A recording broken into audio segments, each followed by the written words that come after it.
Assalamualaikum warahmatullahi wabarakatuh. Salam sejahtera untuk semuanya. Saya Pak Adi dari Inside Chamber. Berikut ini adalah pembelajaran 4. Untuk pembelajaran yang lain bisa dilihat di sini. Ini adalah playlist ya. Dengan menggunakan playlist maka pembelajaran akan didapatkan secara urut dan runtut. Ya, ini sudah saya susun sedemikian rupa urut ya. Jadi ada ini temanya berapa, halamannya berapa. Ya. Kalau playlist linknya itu tidak bisa dipakai, bisa langsung masuk aja ke channel ya. Bagi yang pakai komputer ya, biasanya lebih enak pakai link itu ya. Linknya ada di bawah di kolom deskripsi, di atasnya kolom komen ya. Bagi yang nggak bisa ya, masuk aja ke channel, dicari ya. Playlistnya namanya kelas 5 buku tematik. Kita langsung bahas sekarang ya, pembelajaran 4. Berbagai perlawanan terhadap penjajah terus mengalami kegagalan ya, gagal lagi karena perlawanan masih bersifat kedaerahan. Kemudian lahir sistem perjuangan baru yang dikenal dengan kebangkitan nasional. Nah, bangsa Indonesia mengalami penderitaan akibat penjajahan mulai abad ke-17 sampai abad ke-20 ya. 3 abad ya, 1 abad itu 100 tahun ya, berarti 300 tahun paling tidak ya. Pada masa penjajahan, bangsa Indonesia telah berusaha sekuat tenaga untuk mengusir penjajah dan bercita-cita menjadi bangsa yang merdeka, bebas dari penjajahan. Berbagai bentuk perlawanan terhadap penjajah dilakukan oleh para raja, bangsawan, tokoh masyarakat, dan tokoh agama ya. Dilakukan dengan cara mengangkat senjata, namun pada umumnya bentuk perlawanan semacam itu mengalami kegagalan. Adapun faktor penyebab gagalnya perjuangan bangsa Indonesia dalam mengusir penjajah adalah sebagai berikut. Yang pertama adalah perjuangan ya, kenapa gagal ya? Faktor penyebab gagal. Ya, perjuangan bersifat kedaerahan. Perlawanan tidak dilakukan secara serentak. Ya, masih bergantung pada pemimpin. Jika pemimpinnya tertangkap, perlawanan terhenti. Ya. Kalah dalam persenjataan dan Belanda menerapkan politik adu domba atau divide et impera. Ya, kita dipecah belah sama Belanda dengan cara apa? Dengan cara memberikan berita-berita bohong. Kalau sekarang kita sebut sebagai hoax, ya hoax tulisannya ya. Jadi dua kerajaan atau dua kepemimpinan itu diberi berita yang tidak sama, yang bohong biasanya, yang menghasut ya, seperti itu, sehingga yang tadinya baik-baik saja jadi berlawanan. Oke. Berdasarkan pengalaman tersebut, kaum terpelajar ingin berjuang dengan cara yang lebih modern, yaitu menggunakan kekuatan organisasi. Lahirnya organisasi tersebut menandai lahirnya masa pergerakan nasional. Tahukah kamu? Ya, jadi ini pergerakan nasional itu gara-gara kaum terpelajar ingin berjuang dengan cara yang lebih modern ya. Lahirnya organisasi tersebut menandai lahirnya pergerakan nasional. Jadi organisasi-organisasi ini dilakukan oleh kaum terpelajar. Nah, itu pentingnya kita menjadi kaum terpelajar. Tahukah kamu, masa pergerakan kebangsaan dibedakan menjadi 3 masa, yaitu masa awal, perkembangan, kemudian pergerakan nasional ya. Masa awal perkembangan atau perkembangan nasional yang kedua, ini yang pertama ya. Kemudian yang kedua adalah masa radikal. Radik sendiri artinya adalah akar ya. Masa radikal itu masih memperjuangkan akar budayanya. Nomor 3 adalah masa moderat ya. Moderat itu di tengah-tengah ya. Oke. Masa pergerakan nasional tahun 1900-an. Pada masa ini lahir organisasi pergerakan seperti Budi Utomo, Syarikat Islam. Ya, Syarikat Islam itu difilmkan dalam ini ya, Bumi Manusia itu ya. Salah satu tokoh Syarikat Islam kalau saya baca di beberapa sumber ya, Mingke di situ. Nah, Muhammadiyah ya, dan Indis Part ya, Indis Part IP. Salah satu organisasi yang besar pengaruhnya terhadap pergerakan adalah Budi Utomo. Pada hari Minggu tanggal 20 Mei 1908, Sutomo beserta kawan-kawannya berkumpul di Jakarta. Mereka sepakat mendirikan Budi Utomo yang berarti usaha mulia. Budi Utomo, Usaha Mulia. Karena sebagai organisasi modern yang pertama kali muncul di Indonesia, pemerintah RI menetapkan tanggal berdirinya Budi Utomo diperingati sebagai Hari Kebangkitan Nasional. Kita singkatnya Harkitnas gitu ya. Oke. Kemudian ini adalah masa pergerakan nasional, ya. Masa awal radikal, ya, pada tahun 1920 sampai 1927-an. Perjuangan bangsa Indonesia melawan penjajah pada abad ke-20 disebut masa radikal karena pergerakan ya, ini alasannya karena pergerakan nasional pada masa ini bersifat radikal atau keras terhadap pemerintah Hindia Belanda. Ya. Radik itu sebenarnya tidak diartikan kelas ya. Radik itu diartikan akar. Ya, jadi ini kurang tepat kalau radik diartikan keras. Mereka menggunakan asas non-kooperatif, tidak mau bekerja sama. Organisasi yang bersifat radikal adalah Perhimpunan Indonesia atau PI, Partai Komunis Indonesia atau PKI, Nahdlatul Ulama atau NU, Partai Nasional Indonesia atau PNI. Ya, itu pada awal masa awal radikal. Kemudian masa moderat. Pada tahun 1930, organisasi-organisasi pergerakan Indonesia mengubah taktik perjuangannya. Mereka menggunakan taktik kooperatif, bersedia bekerja sama dengan pemerintah Hindia Belanda. Organisasi-organisasi yang berhaluan moderat antara lain adalah PNI Baru, Partai Indonesia Raya, Parindra, ya, Partai Indonesia Raya, Parindra, Gerakan Rakyat Indonesia, Gerindo, dan Gabungan Politik Indonesia atau GAPI. Nah, ini adalah masa moderat. Selain organisasi-organisasi di atas, masih banyak organisasi kepemudaan dan keagamaan lainnya yang ada dan berkembang pada masa itu, di antara lain pergerakan Tarbiyah Islamiyah atau PERTI, Majelis Islam ala Indonesia, MIAI, Jom Islamiten Bon, Sumatera, Tawalib yang lahir di Minangkabau, Persatuan Pemuda Kristen, Persatuan Pemuda Katolik. Ya, ini adalah organisasi kepemudaan dan keagamaan lainnya yang berkembang pada masa itu. Mari kita berlatih mengapa berbagai bentuk perlawanan terhadap Belanda sering mengalami kegagalan. Di sini sudah diberikan alasan-alasannya, yaitu yang pertama perjuangan masih bersifat kedaerahan, perjuangan bersifat kedaerahan. Yang kedua adalah perlawanan tidak dilakukan secara serentak. Perlawanan tidak dilakukan secara serentak. Yang ketiga adalah masih bergantung pada pemimpin, ya. Jika pemimpin ditangkap, perlawanan berhenti. Belum terbentuk organisasi yang matang, ya. Masih bergantung pada pemimpin.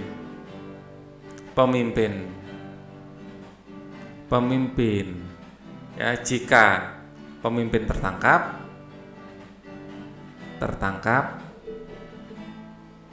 perlawanan berhenti. Kemudian, ya, kalah dalam persenjataan dan adanya politik divide et impera. Kalah dalam persenjataan, ya. Terus yang terakhir adanya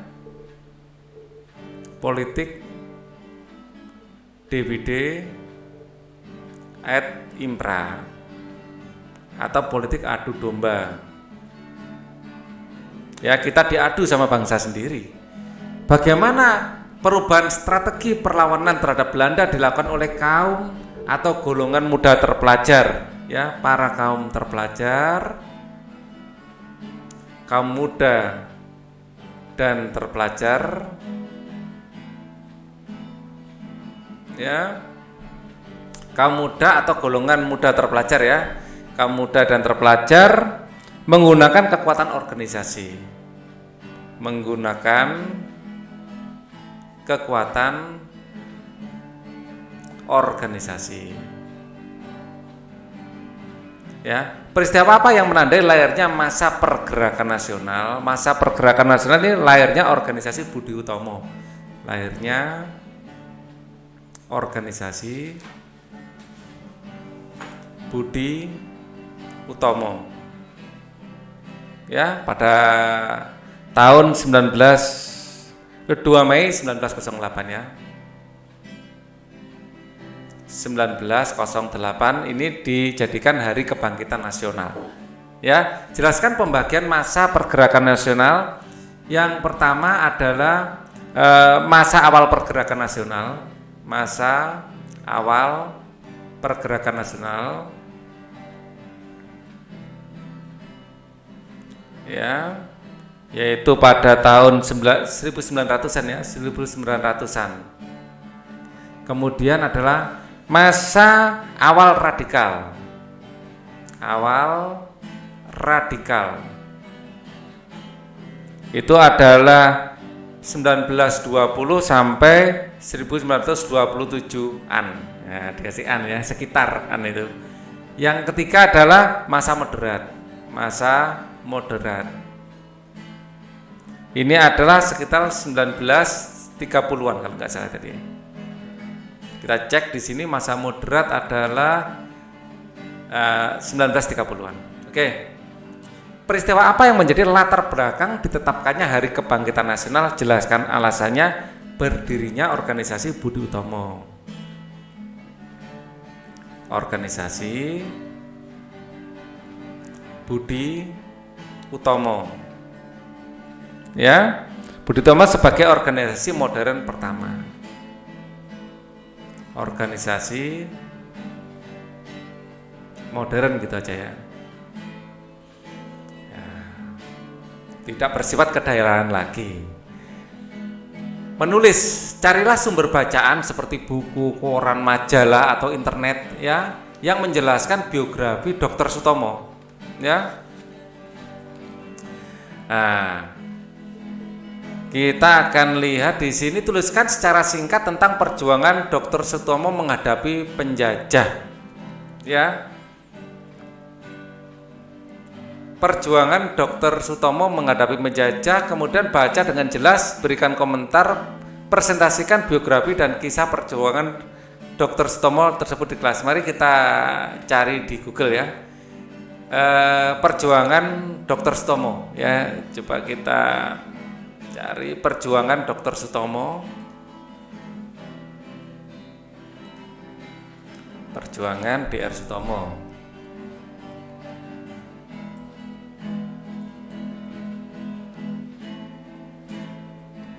Sutomo.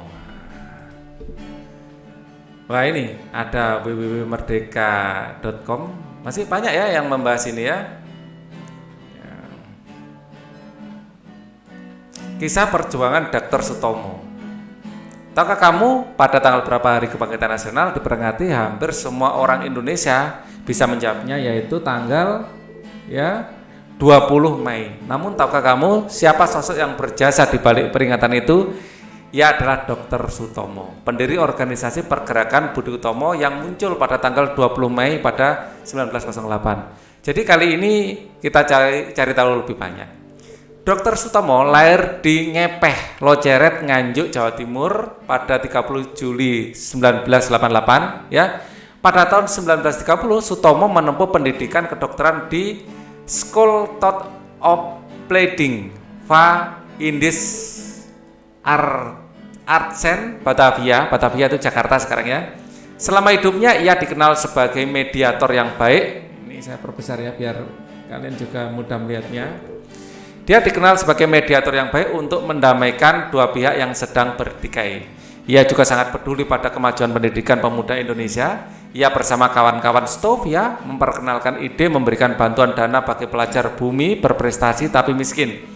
Ide ini berkembang dengan bergabungnya kelompok priai Jawa untuk mendirikan Budi Utomo.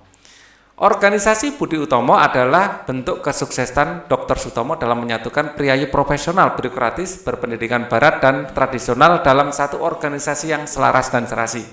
Budi Utomo melambangkan pandangan masyarakat bagaimana dapat dibentuk serasi ya seperti orkes alat musik kesayangannya gamelan. Setiap orang dan setiap kelompok memainkan peran yang telah ditetapkan dalam menyelaraskan melodi dalam orkes gamelan. Sepanjang hidupnya, Sutomo banyak mengabdikan diri di bidang sosial dan budaya dengan membangun rumah sakit, panti asuhan, rukun tani, lembaga kesehatan umum, bank desa, dan koperasi ketimbang politik praktis melawan penjajah. Baru setelah berdirinya Partai Indonesia pada 1935, jalur perlawanan Sutomo beralih melawan Belanda.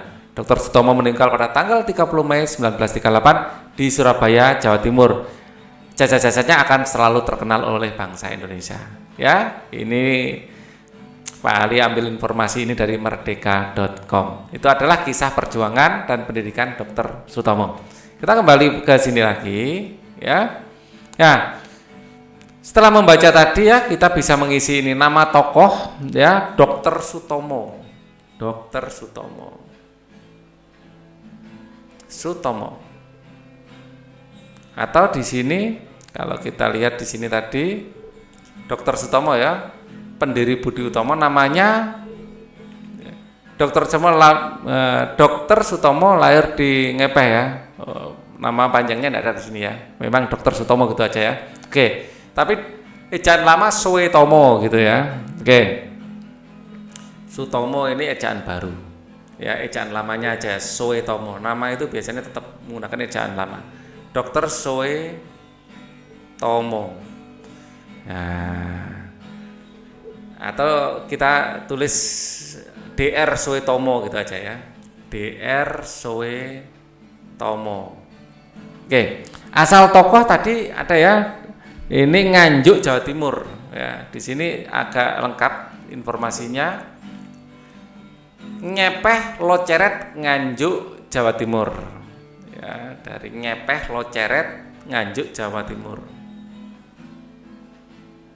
Ngepeh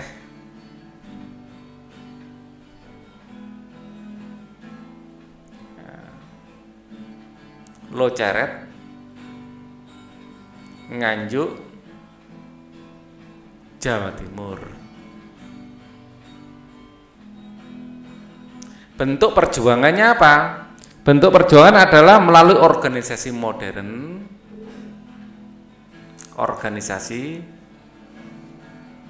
modern,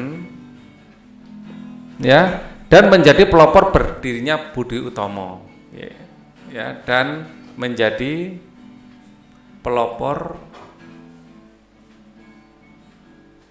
berdirinya Budi Utomo. Dampak perjuangannya terhadap pergerakan nasional adalah menjadi tonggak awal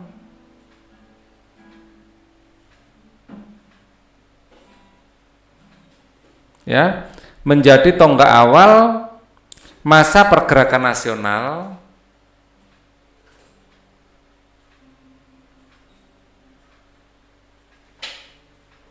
ya, menandai era kebangkitan nasional. Era kebangkitan nasional. Nah, kita lanjutkan lagi. Munculnya rasa kebangsaan ya, Indonesia berasal dari keinginan yang kuat rakyat Indonesia untuk merdeka dan berdaulat. Ya, sejak abad ke-19 mulai muncul benih-benih rasa kebangsaan atau nasionalisme bagi bangsa-bangsa di Asia dan Afrika, khususnya Indonesia. Jadi sejak tanggal abad ke-19 ya mulai muncul benih-benih rasa kebangsaan atau nasionalisme bagi bangsa-bangsa Asia dan Afrika ya, khususnya Indonesia. Banyak faktor yang memicu munculnya rasa kebangsaan Indonesia. Salah satunya adalah kejayaan masa lalu ya. Ini salah satu ya, kita dulu pernah jaya ya, zaman Majapahit ya. Munculnya rasa kebangsaan, salah satunya adalah kenangan kejayaan masa lalu kenangan kejayaan masa lalu khususnya pada kerajaan Majapahit dan Sriwijaya serta kebesaran kerajaan-kerajaan Islam. Pada masa Majapahit kerajaan itu mampu menguasai seluruh Nusantara, bahkan wilayah Majapahit itu lebih luas dari wilayah Indonesia. Ya, adapun masa Sriwijaya kerajaan mampu menguasai lautan karena pasukan maritim yang kuat. Selat Malaka dulu dikuasai oleh Sriwijaya. Jadi kita berkuasa di sana. Ya. Pada bacaan di atas disebutkan salah satu faktor munculnya rasa kebangsaan Indonesia. Sekarang diskusikan bersama kelompokmu mengenai faktor-faktor lain yang memicu munculnya rasa kebangsaan Indonesia. Sebagai bahan diskusi kamu dapat mencari referensi dari buku atau artikel. Ya, faktor internal. Ya, faktor internal adalah kenangan kejayaan masa lalu. Ya, kemudian faktor internal adalah tadi ini ya, kepahitan masa penjajahan ya, kepahitan atau kesengsaraan selama masa penjajahan, selama penjajahan ya, menjadikan kita senasib sepenanggungan. Kita merasa ya senasib sepenanggungan.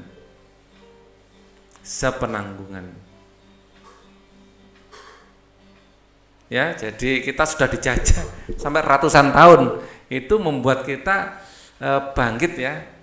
Kemudian politik etis Belanda. Politik etis Belanda. Ini juga merupakan faktor internal. Eksternal ini, maaf, ini adalah eksternal. Ya, eksternal ini dari Belandanya ya, bukan dari kita. Yang dari kita sendiri. Ya, nanti kita tarik di sini aja. Yang dari kita sendiri, lahirnya kaum terpelajar, Kaum terpelajar. Ini jelas internal kita ya. Kemudian lahirnya kelompok terpelajar Islam. Ya, organisasi-organisasi Islam atau lahirnya organisasi ya baik Islam maupun nasional ya, organisasi pemuda gitu aja, pemuda. Organisasi pemuda. Ya, ini gara-gara dimotori oleh para pelajar ya, termasuk syarikat Islam ya, termasuk ya baik pemuda Kristen juga ada, terus yang bersifat nasionalis juga ada. Kemudian munculnya persamaan derajat, kita merasa memiliki persamaan derajat, munculnya kesadaran akan persamaan derajat. Kalau dari luar, perkembangan nasionalisme di berbagai negara seperti pergerakan kebangsaan India. Nah ini ya, politik etis bangsa Belanda. Di Belanda sendiri juga sedang berkembang politik etis, artinya mereka ya menjajah, tapi jangan sampai membunuh banyak orang ya, menyengsarakan seperti itu. Ya, jadi ya harus etis lah. Bangsa Belanda kaya raya gara-gara memeras Indonesia kan, seperti itu. Terus kemudian peristiwa Perang Dunia I. Ya, Perang Dunia I ya menyadarkan bahwa negara bisa menentukan nasibnya sendiri, menyadarkan bahwa negara bisa menentukan nasibnya sendiri, bisa menentukan, atau bangsa ya lebih cocoknya ya, bangsa bisa menentukan nasibnya sendiri. Pada waktu itu Indonesia belum lahir ya, Indonesia lahir tahun 45 misalnya. Kita menggunakan istilah bangsa saja. Kalau bangsa sudah ada, ya. Kemudian kemenangan Jepang atas Rusia. Jepang atas Rusia. Ya ini menyadarkan, ternyata orang Asia bisa melawan juga ya. Kita sebagai orang lain, kalau Jepang bisa, kenapa kita tidak bisa ya? Ini kesadaran ini muncul. Ya, kemudian dorongan melawan penjajah karena perbedaan ideologi. Dorongan melawan ya, penjajah karena perbedaan ideologi. Nah, ini juga hasil dari pendidikan juga ya. Nah, tahukah kamu perkembangan masyarakat Indonesia pada masa munculnya rasa kebangsaan terjadi di berbagai bidang kehidupan, diantaranya sebagai berikut. Bidang pendidikan. Berkembangnya pendidikan menyebabkan munculnya para cendekiawan, baik dari hasil pendidikan barat maupun pendidikan Indonesia. Para cendekiawan menjadi pelopor dan pemimpin ya, para cendekiawan ini. Munculnya organisasi terpelajar dan mahasiswa untuk melawan penjajah seperti Dr. Sutomo dan organisasi Budi Utomo ya, bidang pendidikan. Bidang ekonomi, adanya upaya penghapusan eksploitasi ekonomi asing, tujuannya untuk membentuk masyarakat yang bebas dari kesengsaraan ya dan kemelaratan serta meningkatkan taraf hidup bangsa Indonesia. Kemudian di bidang politik, banyak muncul organisasi-organisasi pergerakan yang menyuarakan aspirasi masyarakat pribumi yang telah hidup dalam penindasan penjajah. Kita ini sudah lama dijajah ya. Mereka ingin menghancurkan kekuasaan kolonial di Indonesia. Mulai muncul paham-paham baru seperti nasionalisme, liberalisme, sosialisme, demokrasi, dan Pancasilaisme. Ya, masa ini digunakan sebagai paham atau ideologi bagi organisasi pergerakan, salah satunya adalah Partai Nasional Indonesia yang diketuai oleh I.R. Soekarno ya, nasionalisme ya. Jadi banyak ideologi baru yang muncul ya. Bidang sosial dan budaya melakukan pembentukan identitas nasional seperti penggunaan nama Indonesia untuk menyebut negara kita. Hal ini diawali oleh J.R. Logan pada tahun 1850 dan istilah Indonesia makin populer sejak Sumpah Pemuda 28 Oktober 1928. Ya, jadi J.R. Logan ini yang pertama ya mengawali penyebutan istilah Indonesia. Ada upaya untuk melindungi ya, memperbaiki dan mengembalikan budaya bangsa Indonesia yang hampir punah karena masuknya budaya asing sejalan dengan masuknya penjajah Belanda. Ya, saking lamanya dijajah sampai banyak budaya yang hilang kan gitu. Nah, bersama kelompokmu diskusikanlah pengaruh dan keberlanjutan keadaan masyarakat Indonesia pada masa munculnya ya rasa kebangsaan pada masa sekarang. Pengaruh perkembangan dan keadaan masa munculnya rasa kebangsaan terhadap kehidupan masa kemerdekaan hingga sekarang di bidang pendidikan. Ya. Tadi di bidang pendidikan ada ya. Nah ini. Ya. Munculnya cendekiawan, pengaruh perkembangan keadaan masa munculnya rasa kebangsaan terhadap kehidupan masa kemerdekaan sehingga sekarang di bidang pendidikan. Ya. Dalam bidang pendidikan ya muncul para cendekiawan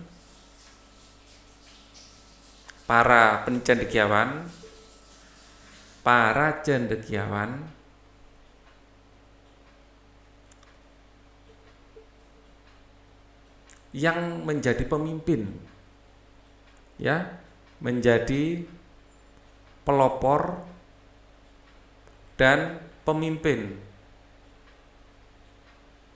ya. Pengaruh perkembangan keadaan masa munculnya rasa kebangsaan terhadap kehidupan kemerdekaan hingga sekarang di bidang pendidikan yang menjadi pelopor dan pemimpin ya, masa pergerakan ya, sampai sekarang ya, masa pergerakan hingga sekarang. Dari masa pergerakan hingga masa pergerakan ya, dan ini terus berkembang sampai sekarang gitu aja. Berkembang sampai sekarang. Kalimatnya kurang asik kelihatannya. Oke, enggak apa-apa. Kita lihat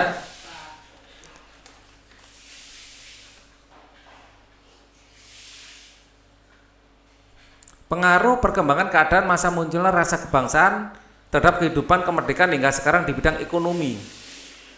Ya, dalam pendidikan muncul cendekiawan yang menjadi pelopor dan pemimpin masa pergerakan dan itu terus berkembang sampai sekarang. Ya,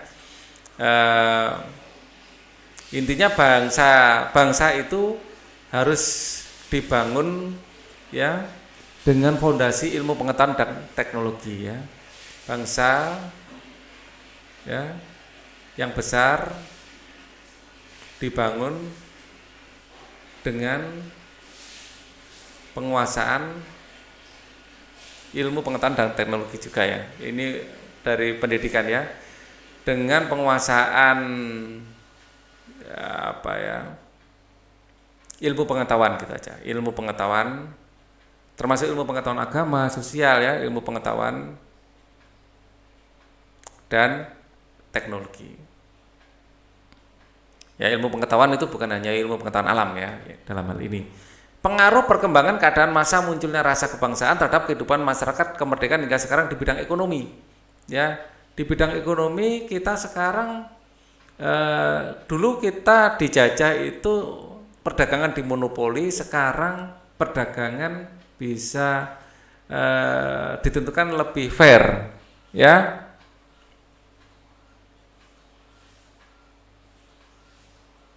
Ya, itu ya. Pengaruh perkembangan keadaan masa munculnya rasa kebangsaan terhadap kehidupan masa kemerdekaan hingga sekarang di bidang ekonomi. Di bidang ekonomi, secara umum ya, secara umum itu negara ya menguasai sumber-sumber ekonomi yang sumber ekonomi yang menguasai hajat hidup orang banyak, itu aja. Sumber daya alam yang menguasai hajat hidup orang banyak,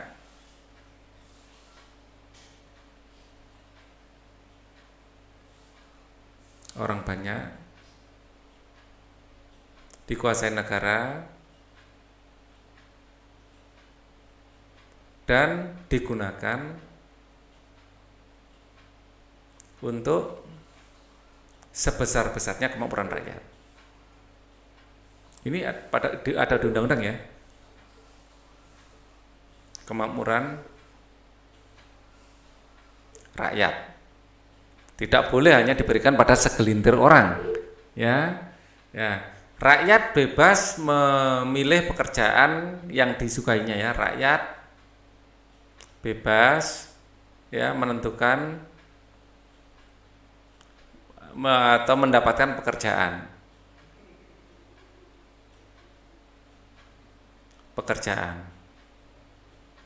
Jadi HAM itu di hak asasi manusia ya dijamin sama negara juga. Pengaruh perkembangan dalam masa munculnya rasa kebangsaan terhadap kehidupan masyarakat kemerdekaan di bidang politik. Ya. Pengaruh perkembangan munculnya rasa kebangsaan di bidang politik. Ya, di bidang politik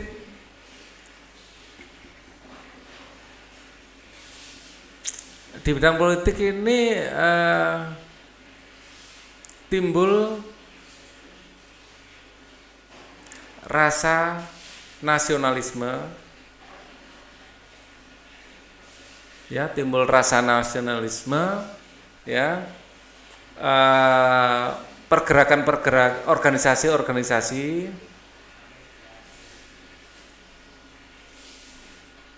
politik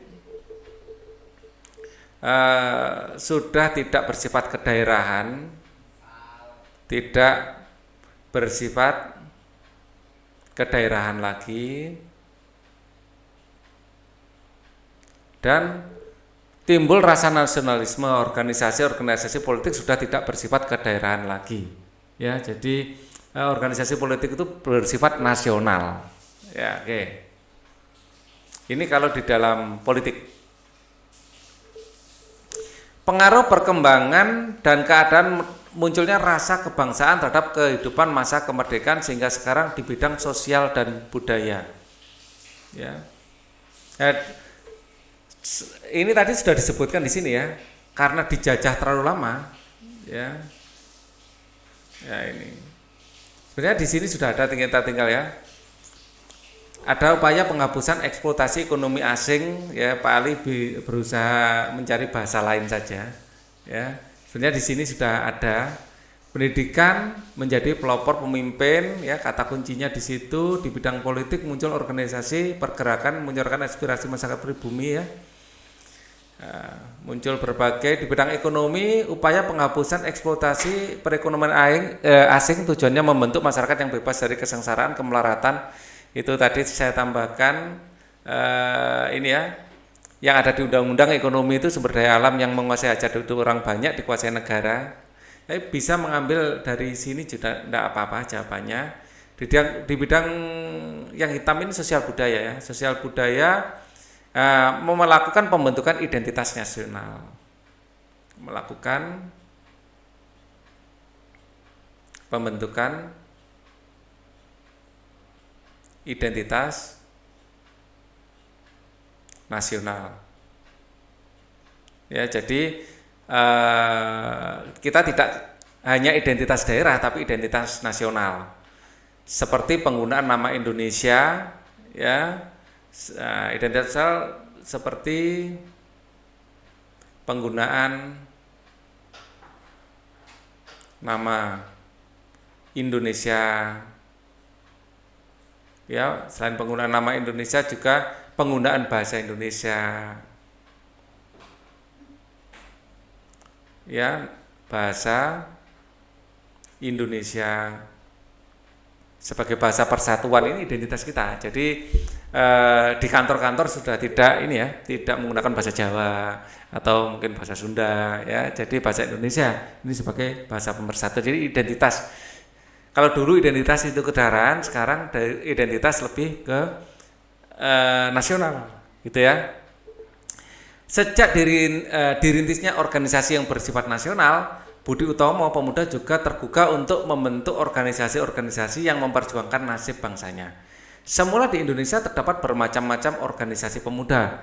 Pada awal munculnya organisasi-organisasi pemuda itu dibedakan menjadi 3 macam, yaitu organisasi pemuda yang bersifat kedaerahan, ya, yang pertama, kemudian organisasi yang bersifat nasional, yang kedua, dan organisasi yang keagamaan, yang ketiga. Untuk menggabungkan semua organisasi kedaerahan menjadi satu kesatuan, maka mengadakan Kongres Pemuda Indonesia.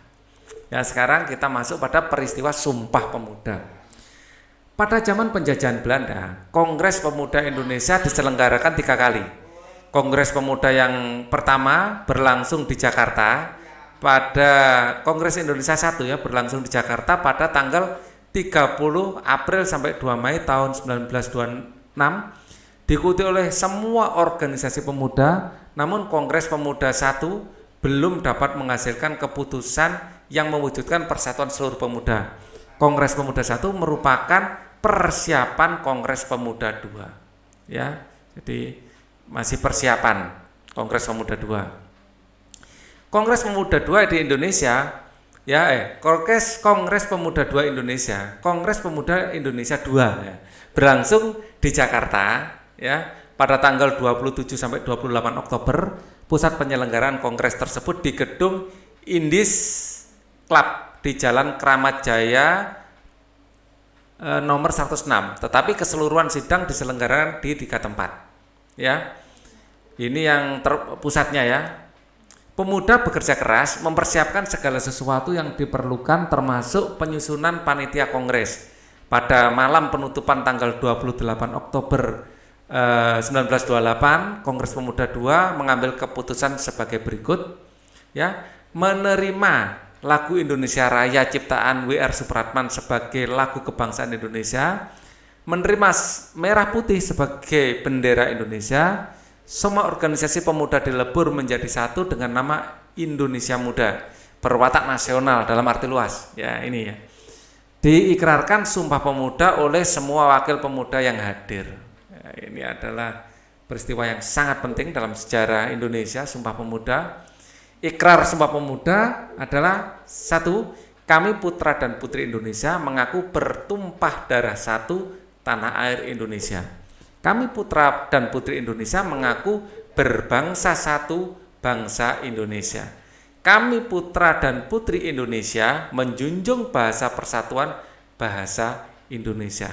Hanya ada 3 ya, tapi ini pengaruhnya sangat besar, luar biasa ya untuk mempersatukan Indonesia. Ayo temukan kosakata baku dan tidak baku dalam bacaan judul peristiwa Sumpah Pemuda 1928, kemudian carilah arti kata di Kamus Besar Bahasa Indonesia. Bertanyalah pada guru, kosakata baku, arti kata. Ya, kita cari ya. Ya, di sini yang baku arti katanya apa? Kosakata baku, kita pakai warna biru aja ya. Ya. Zaman. Zaman ini tidak baku ini rasanya. Zaman yang baku atau zaman yang benar ya. Coba yang baku zaman atau zaman, kita bisa mencari di Google juga ya. Yang baku zaman atau zaman. Nah, ini banyak yang tanya ya. Sesuai PIB yang benar adalah dari zaman adalah zaman itu baku ya. Zaman adalah baku. Artinya jangka waktu. Jangka waktu yang panjang atau pendek yang menandai sesuatu. Oke. Ternyata zaman itu yang baku. Oke, kadang-kadang Pak Ali juga harus lihat kamus seperti itu ya. Tidak semuanya dihafal. Ya. Kita menemukan yang baku adalah zaman. Ya. Zaman tadi artinya adalah jangka waktu panjang atau pendek yang jangka waktu yang menandai sesuatu, itu adalah jangka waktu yang menandai sesuatu. Ini zaman. Coba kita cari istilah lain. Ya. Nah, bawah sini penjajahan, kongres. Nah, ini aja kongres. Cukup menarik ya, kongres. Kongres itu baku ya, rasanya sudah baku. Kongres.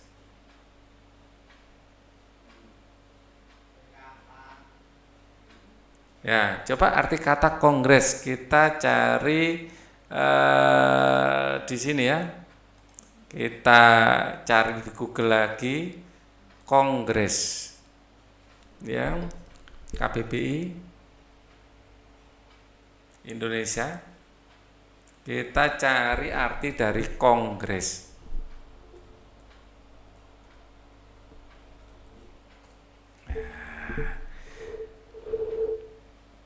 Kongres. Kongres. Loh, tidak ada. Anda baru saja melakukan tanpa memakai akun yang terdaftar dalam laman daftar melalui atau lu harus daftar dulu ya, kongres. Nah, atau arti kata kongres di KBBI ya.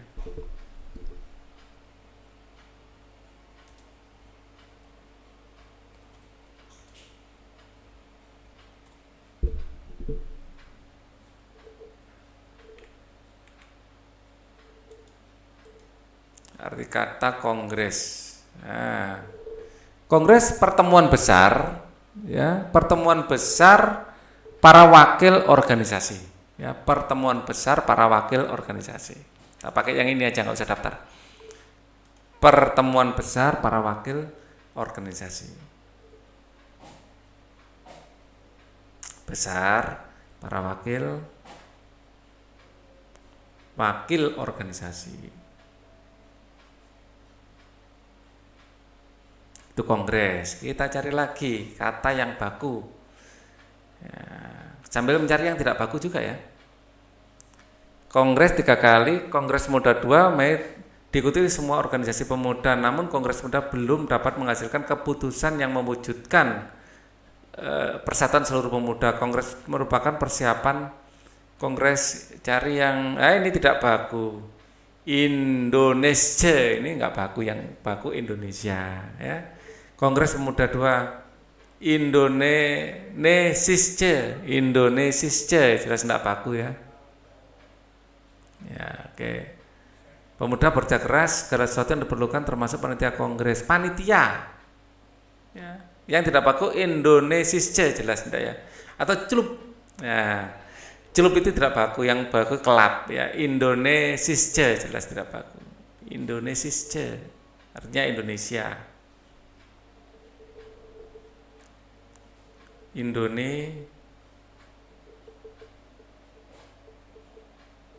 Indonesia. Terus klub ya artinya kelab.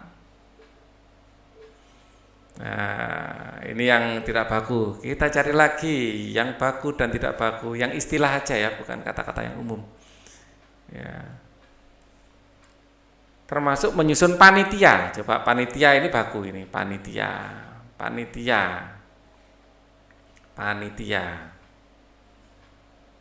Coba kita cari di KBBI, diartikan apa panitia itu?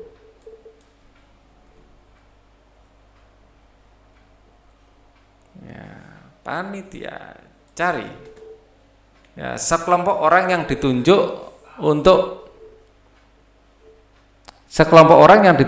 dipilih untuk mempertimbangkan atau mengurus hal yang ditugaskan kepadanya. Ya, sekelompok orang yang ditunjuk untuk mengurus tugas ya, sekelompok orang yang ditunjuk mengurus tugas tertentu.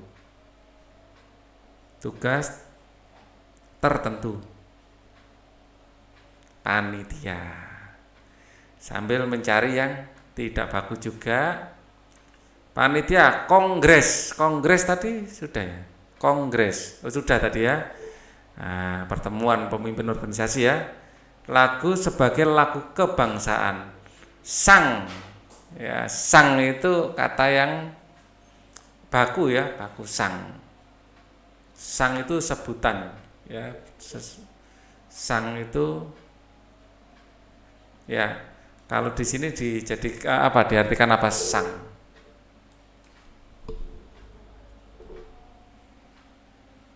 Cari.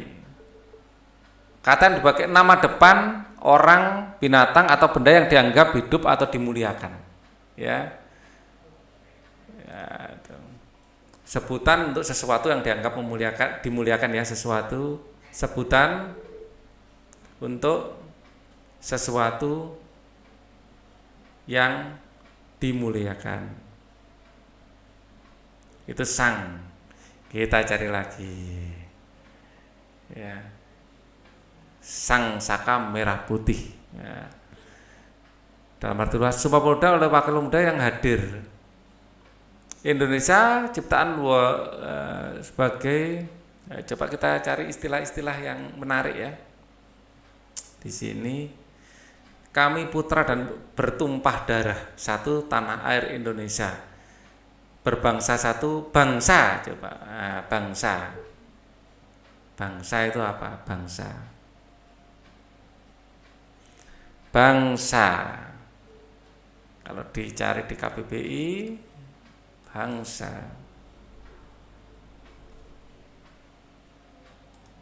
Ya, kelompok masyarakat yang bersamaan asal keturunan, adat, bahasa, sejarah dan pemerintahan sendiri. Ya, sekelompok yang berasal dari keturunan yang sama ya, adat, bahasa dan sejarahnya. Ada kelompok masyarakat gitu aja ya, kelompok masyarakat dengan kesamaan tertentu.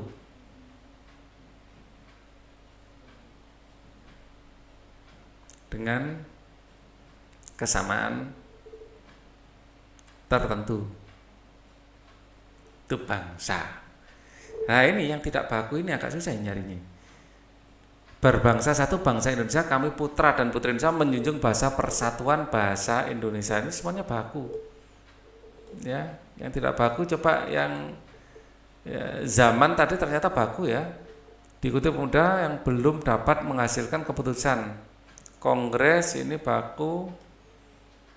Kongres Pemuda 2 berlangsung Jakarta ya, Oktober di Gedung Indis Keramat Jaya ya. Keramat. Ya, yang benar keramat atau keramat. Coba ya, keramat dan keramat itu yang mana yang baku? Ya. Yang baku keramat atau keramat?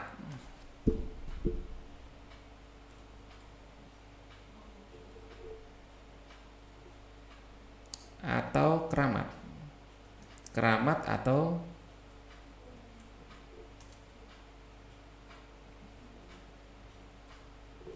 ya, mana yang baku?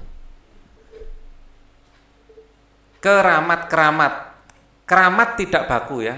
Keramat tidak baku, yang benar keramat. Nah, di situ ada kata keramat, ternyata tidak baku, yang benar keramat. Ya, di sini ada keramat.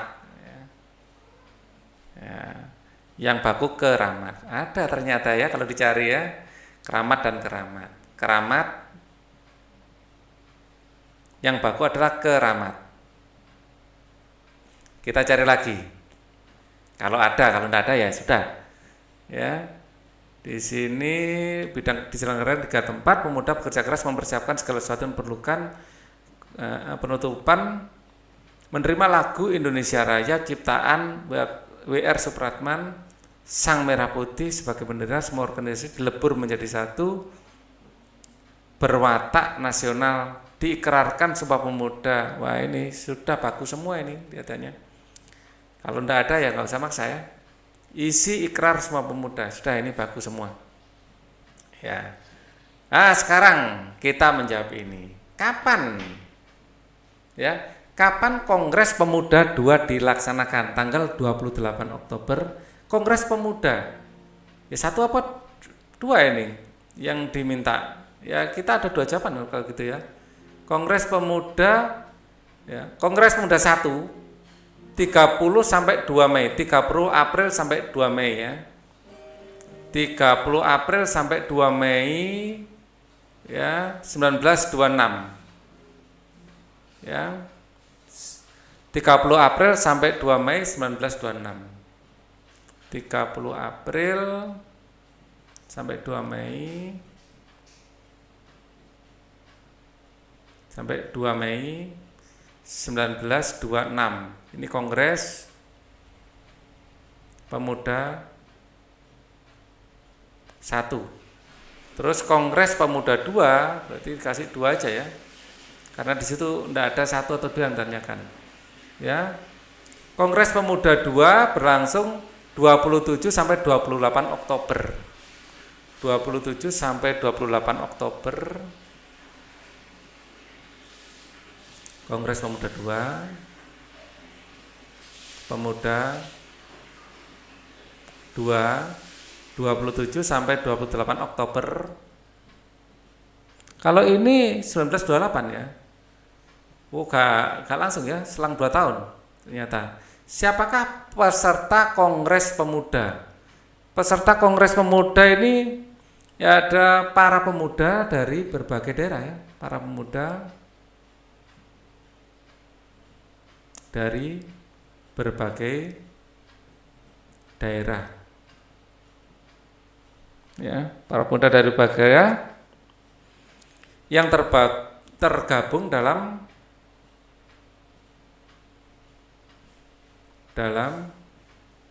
organisasi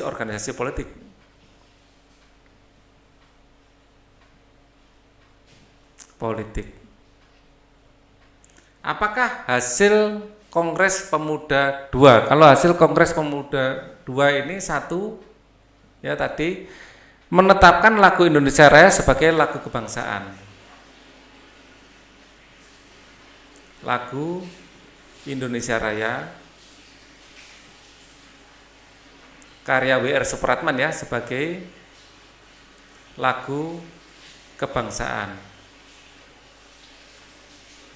Yang kedua tadi adalah menetapkan merah putih sebagai bendera Indonesia. Merah putih sebagai bendera Indonesia.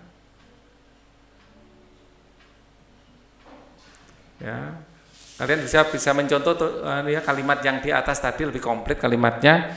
Dan semua organisasi pemuda dilebur menjadi satu dengan nama Indonesia Muda. Seluruh organisasi muda Indonesia dilebur menjadi satu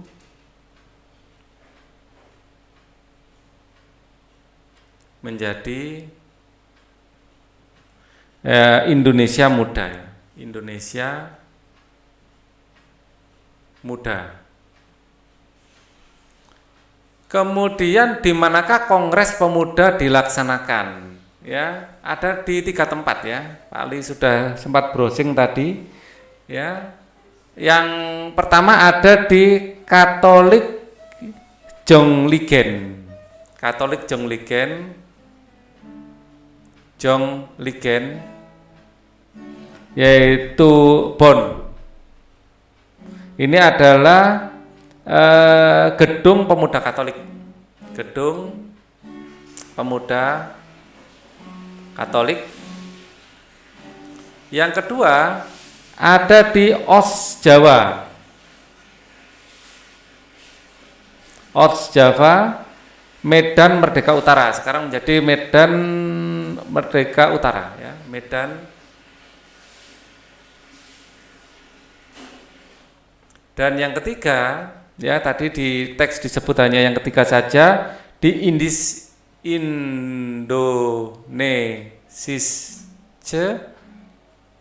Indonesische Klub Kebu. Ya. Jalan Keramat Jaya 106. Keramat Jaya 106. Apakah hasil Kongres Pemuda 2 yaitu apakah hasil Kongres Pemuda 1 ya persiapan Kongres Pemuda 2. Apakah isi Ikrar Sumpah Pemuda ya ini ya, isi dari Ikrar Sumpah Pemuda ya ini sudah ada di sini. Jadi ini ditulis ulang aja ya, daripada nanti videonya kepanjangan. Ya saya kecilkan sebagai simbol saja di sini. Ya, kami putra dan putri Indonesia mengaku bertumpah darah satu tanah air Indonesia. Kami putra dan putri Indonesia mengaku berbangsa satu bangsa Indonesia, dan kami putra dan putri Indonesia menjunjung bahasa persatuan bahasa Indonesia. Ayo berdiskusi. Sejak J.R. Logan ya menggunakan kata Indonesia untuk menyebut penduduk dan kepulauan Nusantara pada 1850, istilah Indonesia mulai dikenal, bahkan beberapa tokoh banyak menulis artikel tentang keberadaan Nusantara dengan istilah Indonesia, tidak lagi dengan istilah Hindia Belanda. Dulu Hindia Belanda ya. Dalam perkembangan selanjutnya, istilah Indonesia dijadikan sebagai nama organisasi para mahasiswa di negeri Belanda, yaitu Perhimpunan Indonesische Vereniging.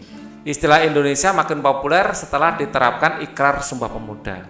Ya, saya dulu waktu kecil itu mikir gini, ini negara namanya Indonesia, tapi bahasa apa itu ya? Bahasa Jawa juga bukan, bahasa Sunda juga bukan. Ya, ternyata yang menyebut pertama kali adalah memang bukan orang Indonesia ya, Logan ini. Ya, J.R. Logan. Ya. Sekarang diskusikan bersama temanmu arti penting penggunaan istilah Indonesia bagi perjuangan bangsa Indonesia. Adakah hubungannya dengan proses pergerakan bangsa Indonesia? Ya, Indonesia kita menggunakan istilah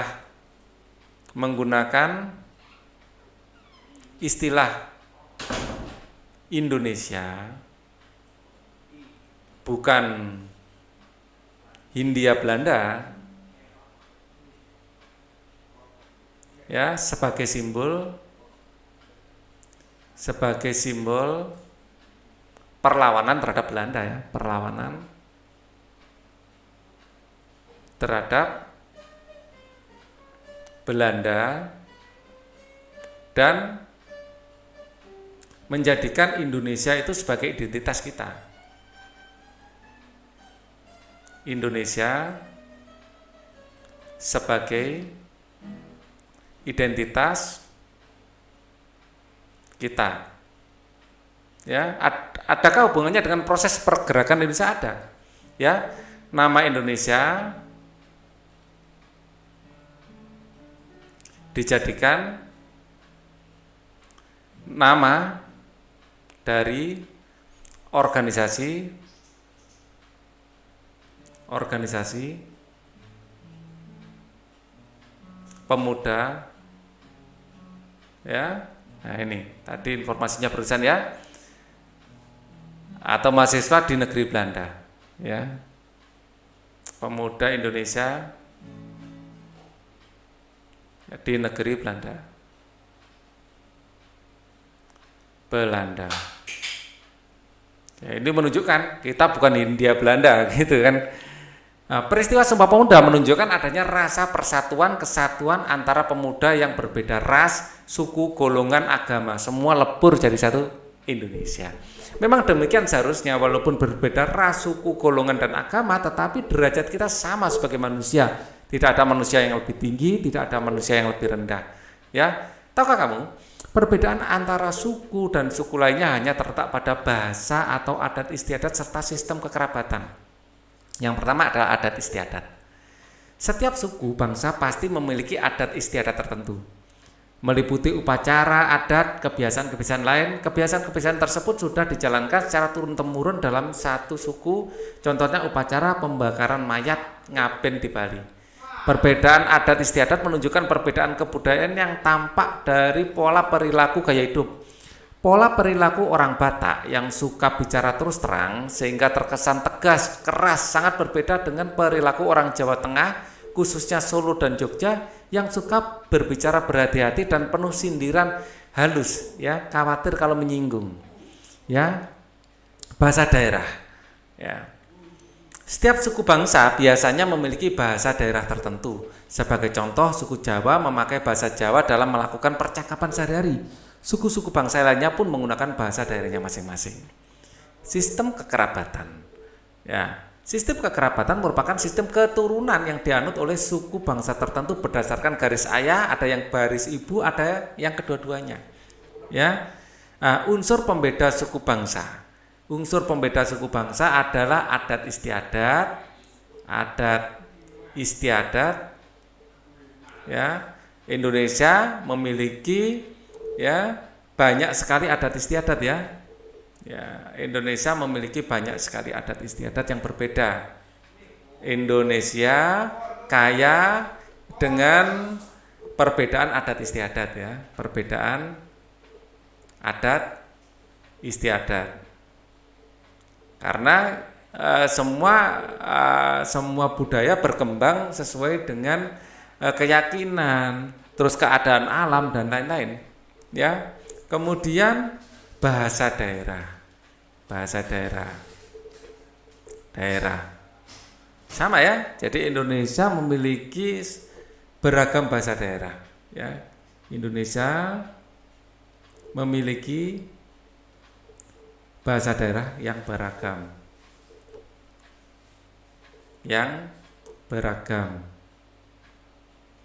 Ya, sama-sama bahasa Jawa aja dialeknya berbeda, dan semakin padat penduduk bahasa daerahnya semakin kecil. Ya, ini ya kayak kebalikan, ya. Di Jawa itu bahasa daerahnya lebih sedikit daripada Papua, ya, padahal Jawa jauh lebih padat, ya.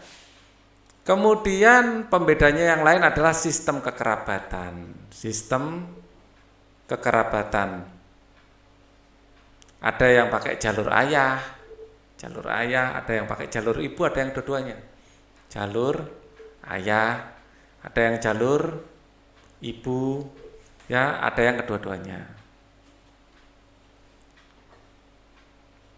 Oke. Pada pembelajaran sebelumnya kamu telah menceritakan asal-usul ras, suku, bangsamu. Sekarang ceritakan identitas suku bangsa salah satu temanmu. Ayo ceritakan kepada guru dan temanmu. Siapakah nama temanmu? Termasuk ras apakah temanmu? Termasuk suku apakah temanmu? Bahasa daerahnya apa? Sebutkan kesenian menjadi ciri khas suku bangsanya. Bagaimana sikapmu jika kamu menemui yang berasal dari suku bangsa yang berbeda? Yang jelas, ya, sikap kita bersikap sewajarnya, ya. Kita bersikap sewajarnya.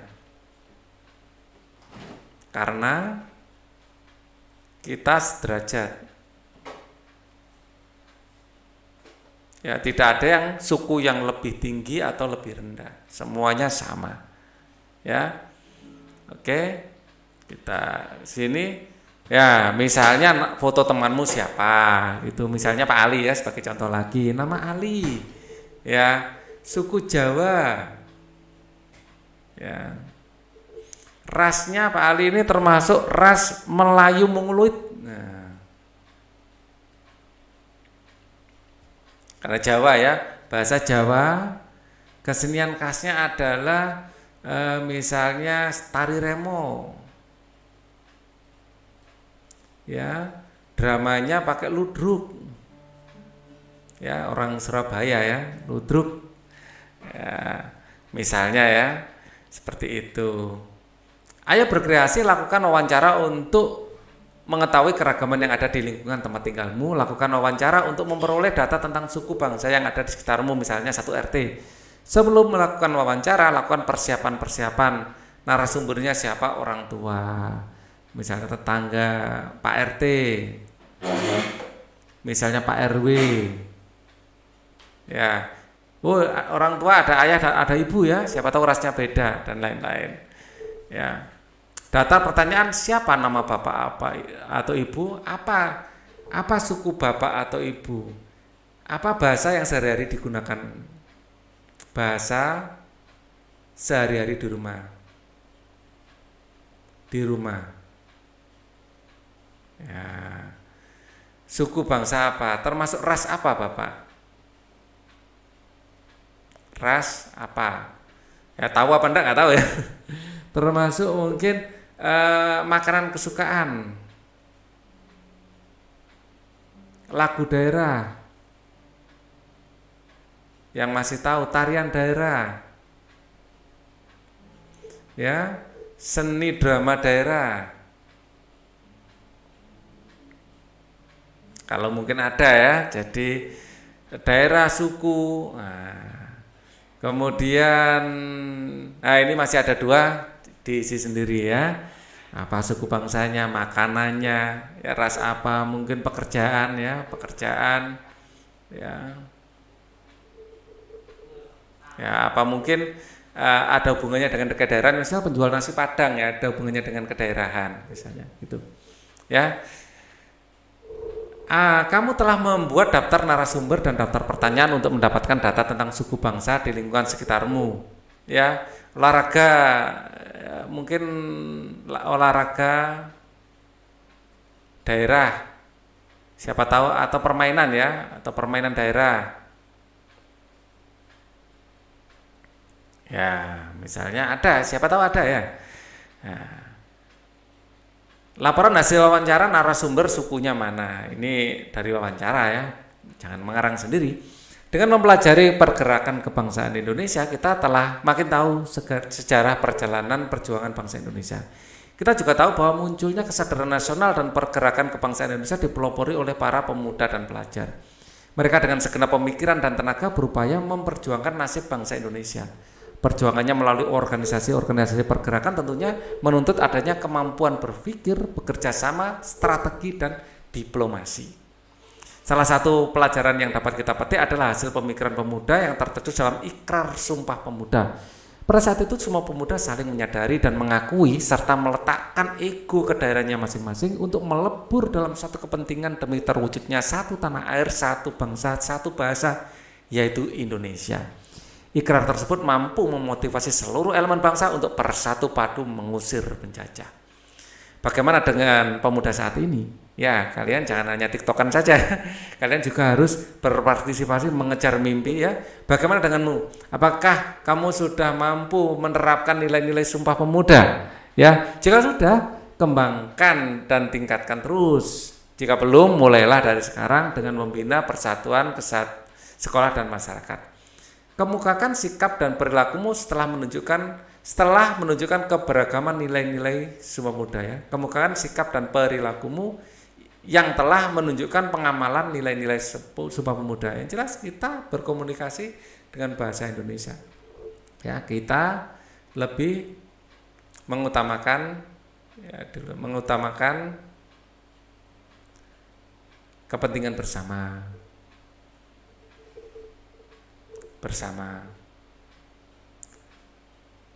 Pada pertemuan resmi resmi kita menggunakan bahasa Indonesia. Bahasa Indonesia. Kita belajar dengan rajin ya untuk meraih cita-cita demi kemajuan Indonesia. Dengan rajin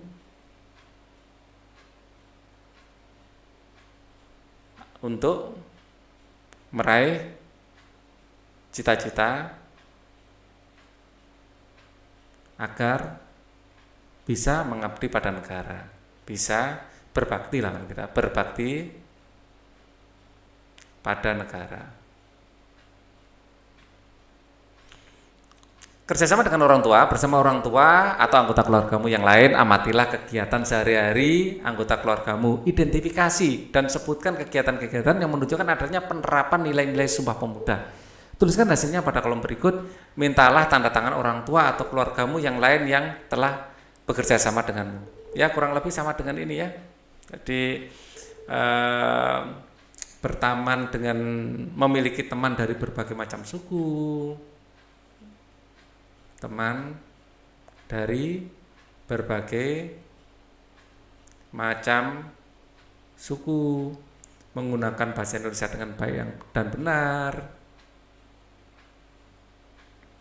bahasa Indonesia dengan baik dan benar ya, terus kemudian berpartisipasi ya, melestarikan budaya juga ya, melestarikan budaya, atau mungkin ini ya, aktif dalam kegiatan organisasi,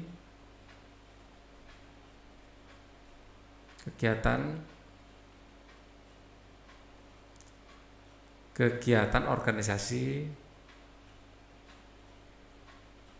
organisasi sosial misalnya.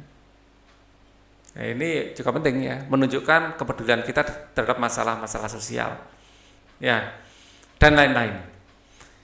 Kemudian pembelajaran 5 akan kita pelajari pada video berikutnya. Thank you for watching. Wassalamualaikum warahmatullahi wabarakatuh.